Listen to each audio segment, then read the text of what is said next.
Jacob ay si Jesucristo na ating Panginoon ngayon. The Old Testament is the operation of the Father. The New Testament is the operation of the Son. And our Testament now is the operation of Holy Spirit. Amen. Kaya kung tayo ay partaker ng covenant ng Panginoon. Ang sabi po ni Lord sa Genesis 26 verse 5, pagpapalain kita dahil kay Abraham sapagkat sinunod niya ang aking utos. Ang buhay ni Abraham ay paalala na hindi ang tunay na pananampalataya ay nakabase sa nakikita, kundi sa Diyos na nangako sa kanyang pagsunod. Amen? Amen. Dahil dito hindi lang si Abraham ang pinagpala ng Diyos. Madalas po ang pagpapala ng Diyos ay dumadami sa susunod na henerasyon kapag may nauna sa pamilya na natin naging tapat sa Kanya. Amen, Ang amen. pagsunod kay Lord ay hindi lang para sa atin, kundi sa mga susunod na henerasyon po natin. Ang sinasabi po dito, maging tapat lang po tayo sa pagsunod kay Lord, makakamtan natin ang pagpapala na walang hanggan. Amen? Amen. Samahan niyo nga po ako ng sabihin ng sabay-sabay. Amen? Amen. Handa na po ba kayo makarinig sa salita ng Diyos? And know that I'm your God. You know po, family, that verse, it means being still is doing nothing. It is the activation of our mind, our spirit, thinking only the name of God, thinking only His goodness. Grabe tayo kamahal ng Panginoon. And we are here celebrating the victory what He has done 2,000 years ago. Para yung iba sa inyo need healing. Para yung iba need deliverance. Para yung iba nagpunta dahil sa panalangin sa finances.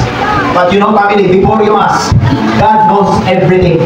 In the name of the Lord Jesus. Thank you, Lord, that every desire of your people shall come to pass in the name of Jesus. At lahat kami dito, masaya kami magpupunti sa iyo. In the name of Jesus. Oh, hallelujah. Thank you, Jesus. Bawat isa sa atin, let's edify ourselves. I sense that some of us, we come in this place, mayroong nararamdaman. But beside of their pain, they're still to continue to come. The Bible says, those who prophesy will edify the church. But those who speak in tongues will edify. It means it's strengthening ourselves. But right now I prophesy that every desire of your people shall come to pass. And now I prophesy that every works of the enemy, every department of the satanic kingdom shall not prosper against your people. Oh, Masepra Tula Brazil, Briante, Leka Tula Brazil, Calabrune, Leka Tramonte, Mesepra Tula Brazil, Cayabrande, Leka Trabush. Those who can speak in tongues, those who can speak in tongues, open your mouth, open your mouth, give thanks to the Lord. Tongues of thanksgiving. Don't think about yung mga pangangailangan natin. Don't think about your situation. Just speak in tongues. The tongues of heaven, the tongues of fire shall come to the lips of your people. Yung hindi makapag-speak in tongues, isipin nyo lang yung goodness ni Lord. And be with the flow. Hallelujah. Oh, rapa-pa-pa-pa. Lebranto, telepiatre, lebranto.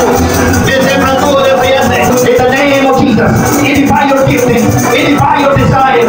It is the will of God to bless you. It is the will of God to bless you.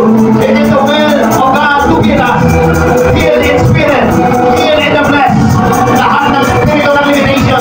Delays in stagnation. Right now, let the fire of the Holy Ghost consume every stain of darkness. Let the Pratula Present Brillante. Let the Pratula Present the Fronte de Canto. Let the Brillante. Open your mouth to the Lord. Oh, thanks to Him. Pasalamatan ng Ginoo. Oh, hallelujah. Let the Pratula Present Brillante. Let the harmony of worship be done.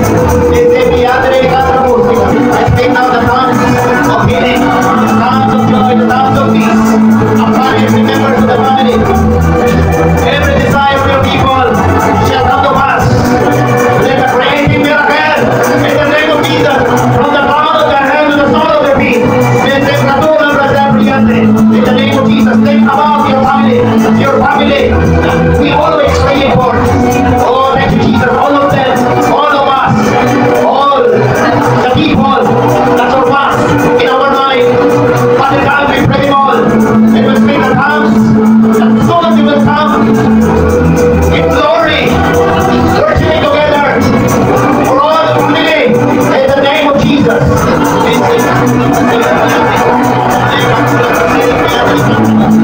Oh, Jesus, this place is yours. This congregation is yours. Holy Spirit, take over our lives. Holy Spirit, take over our emotions. Take over this congregation in the mighty name of Jesus.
of Jesus.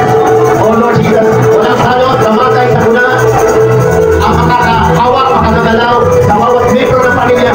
That one day, I said that every one of us will be our representative. All our family will be in this place, worshiping together.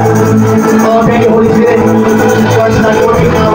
We can rely on angels from north to east, from west to south. Do your work now, do your assignment. In behalf of our family, thank you, Holy Spirit. I seal every design of your people. I seal every declaration of your servant. In the mighty name of Jesus. For the glory of God the Father, the Son, and the Holy Spirit. In the ministry of the Holy Ghost. In the name of Jesus. Amen, amen, amen. Hallelujah. Meron natin continue po. Okay, continuation po yung topic natin nakaraan. Because the Lord God wants us to be blessed. Amen. Basically, financially, emotionally, tandaan natin yung apat na yan. Physical, God wants us to be blessed. Financially, ano pa? Emotionally, ano pa? Spiritually. So, hindi po pwede isa lang dyan yung blessed ka. Amen. Lahat ang tinawag ng Panginoon, lalo ng mga lingkod niya, gusto niya sa lahat ng aspeto, we are blessed. Amen, amen. Now, so, dito yung topic natin nakaraan. Pataas po yung kamay ng first time. First time, first time, first time. God bless you, God bless you. Okay, sila nanay, first time din. Okay, glory to Jesus. Karis naman, nandito nakaraan. Okay. Moving forward tayo, because we're running out of time. But I tell the family, sabi dito, wealth is not a promise. Okay, ang kayamanan ay hindi ang promise. Kung naisip natin ano may mga promises dito. Okay, ang promises ng Panginoon ay, sabi nila, salvation. Hindi na po yung promise, already given na yun. Amen. So once na naniwala ka kay Jesus, salvation is yours. Maliban na lang kung magdadaod ka. Diba, diba? So kailangan mo talagang matutunan, maunawaan ang salita ng Panginoon. It is already finished. Amen. Yung sinabi ni Jesus, it is done, already finished. Ano pa? Yung mga promises ng Panginoon. Sabi nila, the promises is healing. It is no longer a promise. It is already yours. Amen. Healing is already yours. Healing is already on earth. Amen. Hallelujah. Kaya naisip natin ang promises. Wealth is not a promise. It's already us. Huwag nyo tingnan ang wealth, ang kayamanan ay pera lang. Maraming may kayamanan na pera. Hanggang ngayon, they are tormented by sickness. Amen. Amen. Okay. Why? Because we are the promise to produce wealth. Tayo yung pinaka-promise ng Panginoon. Amen. Upang ang lahat sa mundong ito na bago niya likhain ng tao, inihanda niya na lahat. So tayo yung manager ng mundong ito. Instead of praying, Lord, give me, call it to release. That's why, nananalangin ako dyan sa likod. What I pray, Lord, thank you. We receive it. Everything what you done. And I release it now. Amen. Amen. Iwasan yung panalangin, Lord, bigyan mo ako ng ganito. Ano yung ibibigay sa inyo ng Panginoon? Ay, nasa iyo naman yan. Lord, kailangan ko ng healing. Magaling ka na. Amen. So, the moment na sinasabi ko na hindi pa ako magaling, the moment na ang sakit, nagmamagdi pa yan. Amen. Amen. Dapat sabihin natin, Lord, I am healed. Kahit hirap ka na maglakad, I am healed. I am healed. Tignan ko, mamaya-maya, kakalahan. Ay, totoo nga yung sinabi ni Pastor. Amen. That's why, stay connected. Because sa maraming mga sambahan, nandiyan naman si Holy Spirit. Magsamba tayo sa ganito, nandun naman si Holy Spirit. Pero sa gawain ng tiyao, iba po yung galaw ni Holy Spirit. So, proven and tested, tingnan nyo na lang sa social media, ipalo nyo na lang, Luzon, Visayas, at Mindanao, after ng main church service sa main church, sa Negros, si Prophet po yan, bibiyahin yan, sa Luzon, Visayas, at Mindanao, tapos si Prophetess, siya yung nati-take over doon sa Negros, sa main church. Sabi ano? Amen. Hindi lang si Prophet yung ginamit. Pati din si Prophetess yung kanyang asawa. Kaya huwag kang pumayag na ikaw lang yung gamitin ng Panginoon. Dapat yung asawa mo at yung buong anak, buong pamilya. That's why keep on praying. That's why yung taas natin kanina. Pray for your family. Pray every member of your family. Then, once you release, Lord, I release your blessing. Amen. Dahil kung binigay ng Ama, kanya nagbubutot, nag-iisang buto na, hindi niya ba kayang ibigay yung hinihingi mo? Diba? Madali. Sa tingin nyo, madali ba o mahirap sa Panginoon? Madali lang. Madali lang kung matutunan natin yung tinatawag na how to manage. Kasi once a blessing na release, now, the Lord God sabihin sa'yo, now take over my son. Be a good steward. Amen. Okay, declare with me. From now on, I will be a good steward. A good steward. Sa trabaho, relationship, pamilya, bawat membro, bawat aspeto, I will be a good steward. Sama natin na Diyos sa buhay. Hallelujah. Okay, moving tayo sa session 2 natin. Okay. The secret to genuine prosperity. Amen. Sekreto ng genuine prosperity. Pag sinabing genuine, totoo. Pag sinabing secret to prosperity, maraming prosper ngayon. Maraming pera. Pero maraming nagsakit. Hindi nyo ba alam sinong nakakarinig ng balita? Alam po, aware kayo. Mayroong mga nawawala, kinukuha ang mga organ. Sino bumibili nyo? Yung mayayaman. They think they are prosper. Pero they are captivated. That even their money, walang magagawa. Ang totoong prosperity, yung tinatawag na you are contented.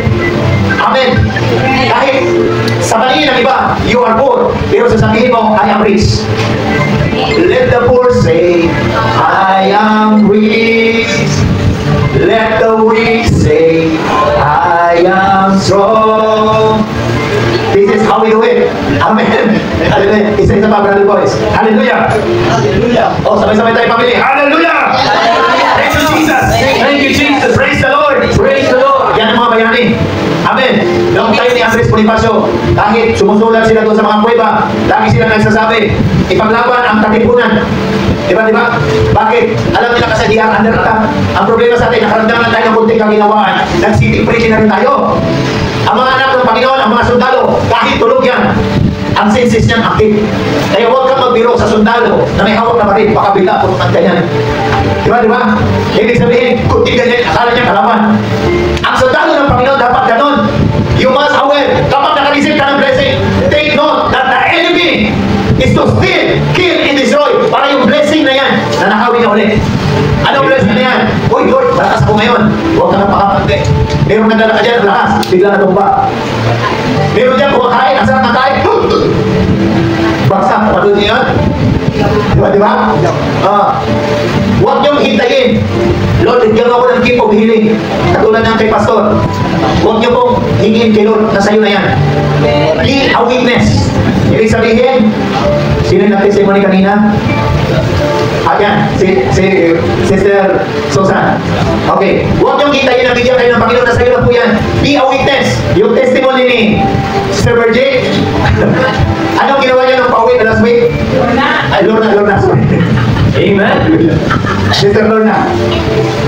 Hirap siya magsalita na mamaos ng pinag-pray. Pero anong ginawa niya? Ay, magagawa ko to.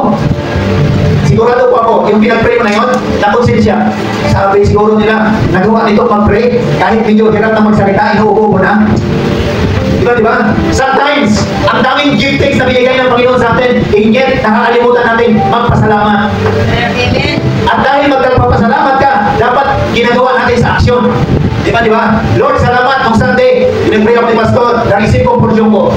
Hindi man ako pinag-pray ni Pastor, pero nakapunta ako sa sambahan ng walang disgrasya. Lord, na-receive ko pa rin ang portion ko. Amen. May opportunity ako to pray, ipag-pray ko to.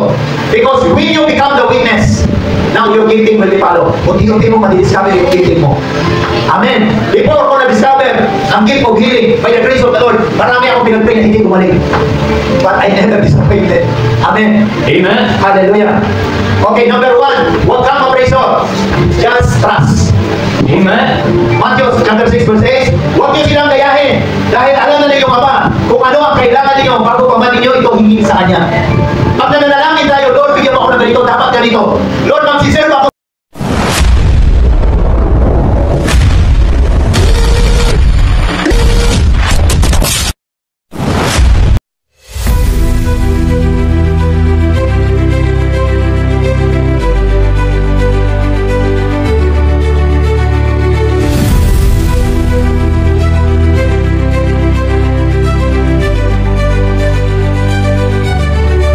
He's the Alpha and Omega. He's the beginning and the end. Who was, who is, and is to come. The Lord Al-Ja'om, who is very faithful from the very beginning.